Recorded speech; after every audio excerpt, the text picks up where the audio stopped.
Should I get myself a tablet or not? Maybe not, but maybe yes. Well, if you're in this dilemma and you just found out that S6 Lite might be a good option for you to try out, I've got your back. This is the video you need to be looking at. And in this review, we're literally going to be metaphorically tearing apart this tablet and awarding each part of it certain amount of points to see whether this tablet is for you or whether you should just proceed with buying the Xiaomi Mi Pad 6. Let's get right in.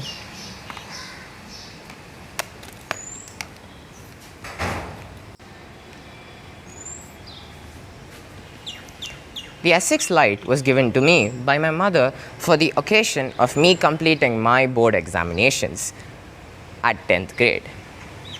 In India, it's kind of a huge milestone to do so, and this was a marker to commemorate that milestone. It is a gift from my mother, and she thought unanimously with me that it was better for me to learn digital art with this guy than this guy. So, learn I did. And I think this is actually a pretty good tablet. Let me explain it in the video in more depth.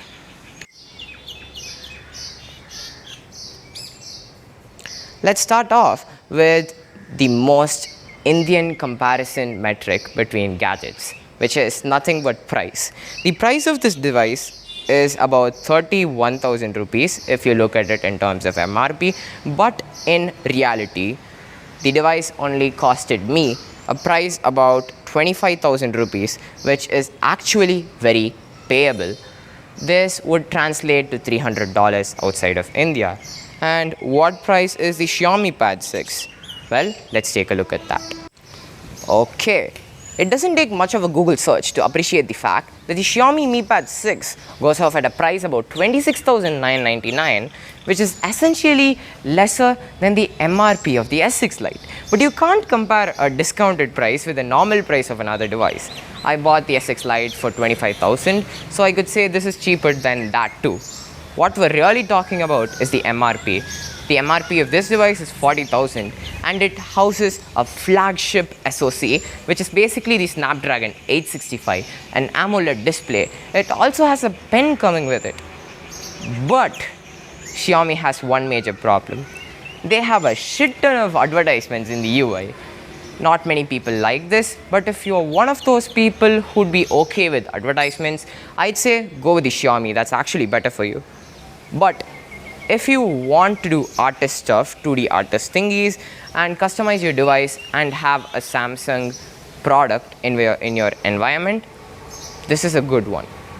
I'm going to give the S6 Lite a point of 0 in this part of the video, because it's not essentially really bad, nor is it essentially very good in the price offering. Let's get to the next part, which is hardware. As they usually say, what's on the outside doesn't really matter much if the inside is garbage. Just like in real life, tablets also function in a similar way as per my usage. The tablet houses a Snapdragon 720G or an exynos 9611 if you're going for the only Wi-Fi variant in the 2020 edition. In the 2022 edition, however, you get yourself a good quality 720G processor. So I'm saying that if you have the choice, please take the 720G variant, which is under the 2022 edition and the 4G category. If you take this processor, you won't have to feel the drawbacks of the exynos 9611, which is essentially a 911 of its own in terms of battery life. You see, the battery is 7040 milliamp hours. It should last for about 4 days.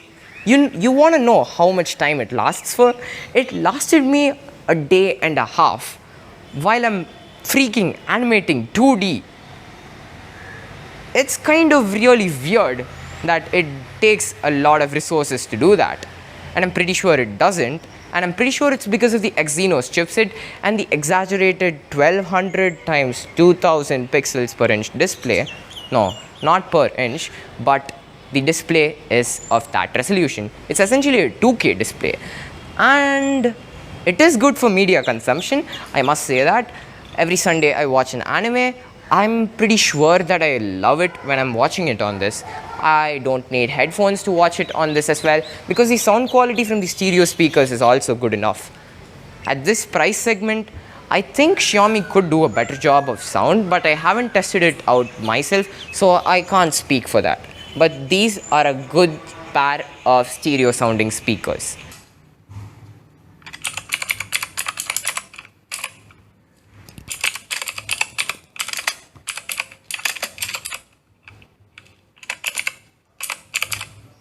That's all I can say.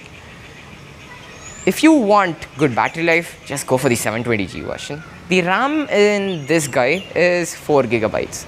But trust me, he's smooth when it comes to daily tasks, like playing a game of Minecraft, which just blanked out of the RAM.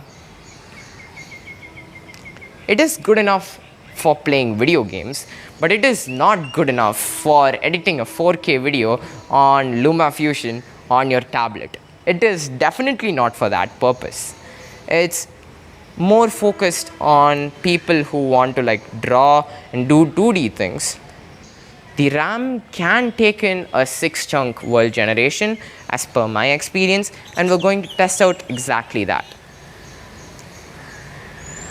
The memory in this is 64 gigabytes. I never thought that it would blank out, but as per my usage, I'm constantly hitting around 59.4 gigabytes or anything above 60. So you'll always be on the borderline if you get this tablet.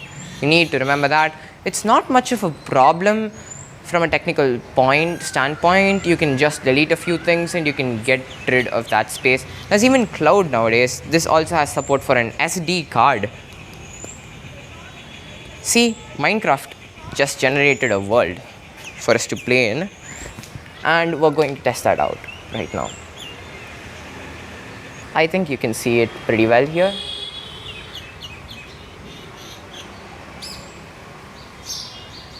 We're in a dark forest biome, and well, in these normal conditions you wouldn't normally see any kind of lag, but in a condition under a deep cave like the one we're facing. Okay, so as I said earlier, now we are in a very challenging cave situation where rendering should be hard enough, and at 6 chunks it's kind of struggling to keep its shit together, but it is performing kind of okayish in this situation. Okay, there is no lag when it's all loaded up. We're going to try and load up new chunks inside this cave itself, like the ones left behind over there.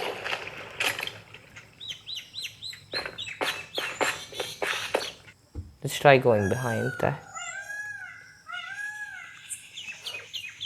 Let's try to simulate that whole area, you know. This seems kind of playable to me, at least. So yes, the device can play Minecraft.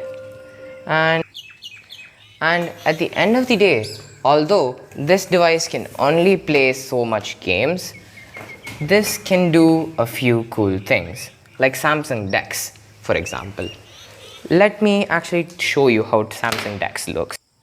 Okay, so if you don't live under a rock, you might know about DeX. Let's get into DeX now. Okay, now we're in DeX mode.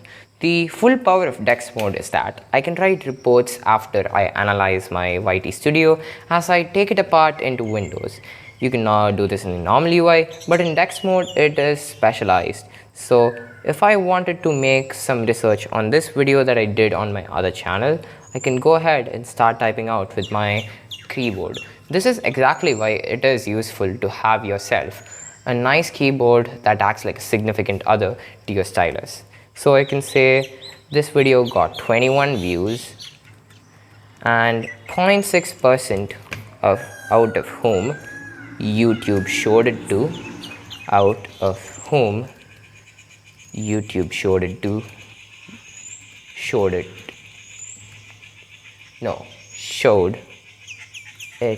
to watched the video.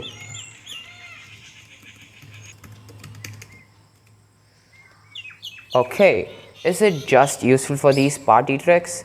No, you can actually write documents and work with other documents in docs. It's very useful for productivity. So I give it a 1 for software. Like seriously, I gave it a 1 now. So the total score has neutralized and everything's back to 1. Now let's talk about the stylus. The stylus is a very good thing here, and let me show you that Krita works perfectly well. Before which I will show you what you can do with this stylus. Okay, this is downloads. Wait, let Krita load. So the purpose of me recommending you to buy a separate digital keyboard is so that you can use keyboard shortcuts. Instead of touching that button, you can say CTRL-N and it will create a new template for you. I didn't even need to press a button on screen. It just popped out. The stylus also has pressure sensitivity, which I'll show you once the memory stops acting weird. By the way, it only has 4 GB of RAM, that's why it's like that. God. Yeah, that is pressure sensitivity, which means how much I put pressure, how much ever I put pressure on it, that is absorbed and reflected. Light touch, light slide, and long touch, long stroke, and a long slide. See, that is the feel of depth in each stroke. Like it's actually a paintbrush. Krita is the best software if you want to do pro work. Flipperclip is there for animation, and Sketchbook is there if you want to like goof around in Sketch. Flipperclip is the best animation software though. Okay, now that we know that Samsung is an absolute W in software and the S Pen, let's see what you can actually accomplish with this. As I said earlier, you can make a few good masterpieces with it, like these. That's right, every illustration I do for each channel was done on this tablet. What do I mean? Well, it means that this tablet can do pretty well in terms of illustration capabilities. I've even 3D modeled on this with Blockbench's web app that is also progressive. See palettes, there are many more things that are beautifully rendered with the help of this device. You can draw a lot with this. And, well, okay, a final thing about Samsung software is that they have this thing called Samsung Notes. Samsung Notes is really amazing in the sense that you can put your notes into folders and folders into even more folders called workspaces. Is essentially amazing. I even plan out some of my schedules for studying this way, and I even take notes here. I get my guides here and I work out questions on them, and I also do a lot more things as a student on this. It is possible. This device is especially made for students or for artists who just want to draw digitally, sit on a park, do a few sketches.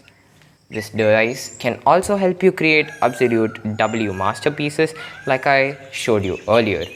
So yes, this device is for an artist or for a student who wants something at a cheap price, about $300 straight. If you're a gamer, then go for the Xiaomi Pad 6. That has more value to you at an added cost of higher advertisements, which you must be willing to pay for since you're a gamer either way. And yeah, that was about it. Thank you for watching the video. If you want more content like this, show some love to the channel so that I can keep going and post more content like this. And here's a brofist that I made just for you today.